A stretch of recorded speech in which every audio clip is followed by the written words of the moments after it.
पाठ 1 page number 5। आज हम लोग पढ़ेंगे विनय चंद्र मौदगल्य की कविता हिंद देश के निवासी। हिंद मतलब क्या होता है? हिंदुस्तान, और देश यानी हिंदुस्तान में रहने वाले लोग। तो आज हम लोग इस कविता का सबसे पहले स्वर वाचन करेंगे, उसके बाद इसके भावार्थ को जानेंगे। तो कविता इस प्रकार है। हिंद देश के निवासी सभी जन एक है, रंग रूप भेष भाषा चाहे अनेक है। बेला गुलाब जूही चंपा चमेली प्यारे प्यारे फूल गूथे माला में एक है। कोयल की कूक प्यारी पपीहे की टेरी न्यारी गा रही तराना बुलबुल राग मगर एक है। गंगा यमुना ब्रह्मपुत्र कृष्ण कावेरी जाकर मिल गई सागर में सब हुई सब एक है।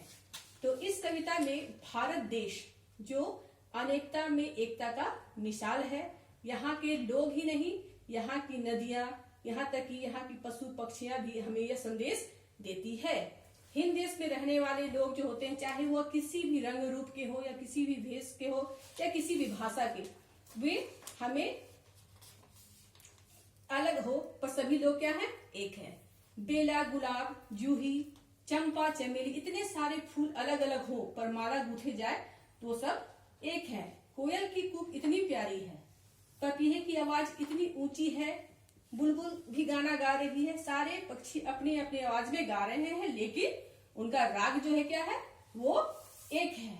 इसी प्रकार नदियां में गंगा हो या यमुना हो या ब्रह्मपुत्र हो या कृष्ण हो या कावेरी, सभी जाकर समुद्र में मिल जाते हैं और वो एक हो जाते हैं। इस प्रकार हमारा भारत देश जो है महान देश है, और यहाँ पर सभी लोग, सभी जाति धर्म के लोग हो या पशु पक्षी हो या फूल हो, सभी हमें अनेकता में एकता का मिसाल मिलता है।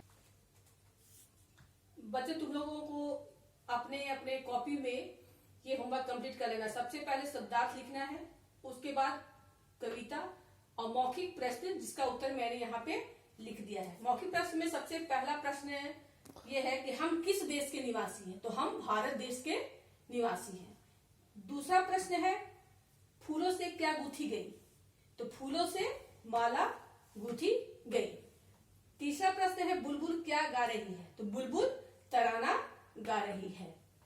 नदियां कहाँ जाकर मिलती है? तो नदियां सागर में जाकर मिलती है। ये मौखिक प्रश्न है जिसका उत्तर मैंने यहाँ पे लिखा है, इसे आप लोग अपने कॉपी में कर लेंगे। उसके बाद नीचे क्वेश्चन दिया गया है लिखित प्रश्न, जिसमें पंक्तियां पूरी करो।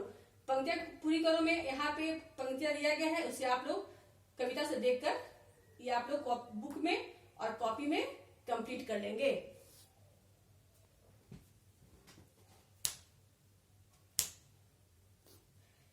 पेज नंबर 7, यहाँ पे क्वेश्चन नंबर 2 दिया गया है जिसमें उत्तर लिखिए।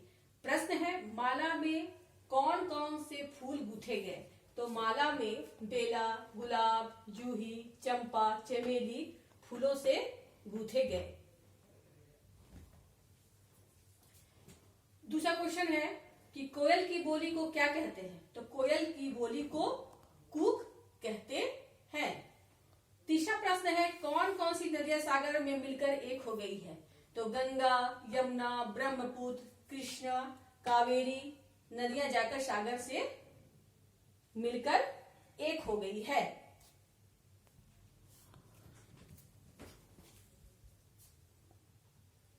कौन कौन सी, तीसरा नंबर प्रश्न में क्या प्रश्न पूछा जा रहा है कि कौन कौन सी नदियां सागर में जाकर मिलकर एक हो गई है? तो गंगा यमुना ब्रह्मपुत्र कृष्ण कावेरी नदियां सागर में मिलकर एक हो गई है।